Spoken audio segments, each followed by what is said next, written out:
the thing that breaks is the weakest link, right? So if I have a link on the ends that hold 10,000 pounds, but the one in the middle holds 5, that chain link is only good for 5,000 pounds, right? So in my opinion, the best way to get to where you can handle loads is to find the weakest link in the posterior chain and get it balanced with the others.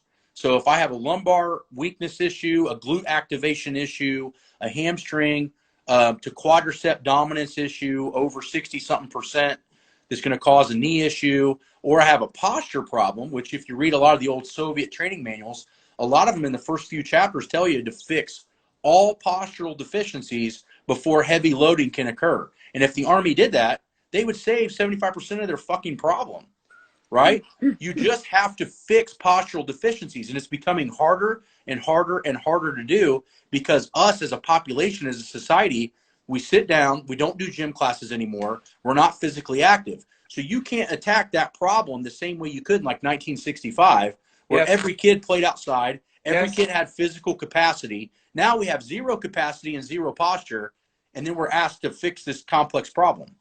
Mm-hmm.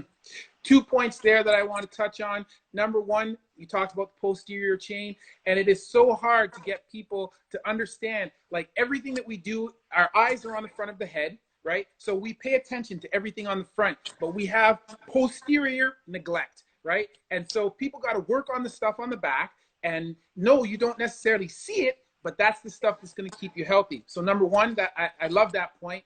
Number two, and you know, I'm a little bit older than you, but I do remember those days, man. When I was in grade school, we all like physical education was not this separate topic. It was not this separate course. It was this thing that everybody did every day. And when you look back to those Soviet films of the calisthenics that the whole class or the whole school was doing, we did that.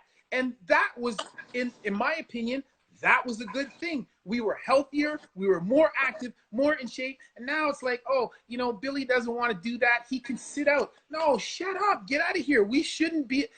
It's not to pick on people who are unathletic or anything like that. No, this is something, it may be uncomfortable for that person, but it's good for them. It is healthy for them. It also gives them, even if it's something that's difficult, it teaches them about working through things that are difficult, right? Yeah, everybody's going to have different levels of adversity.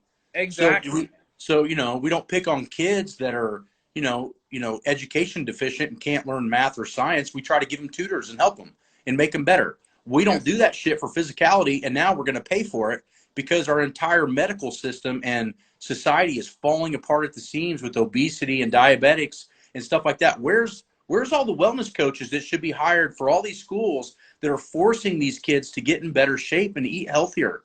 Mm-hmm. Like, we try to fix everything educational based, but nothing physical based. And then our medical system is completely in shambles.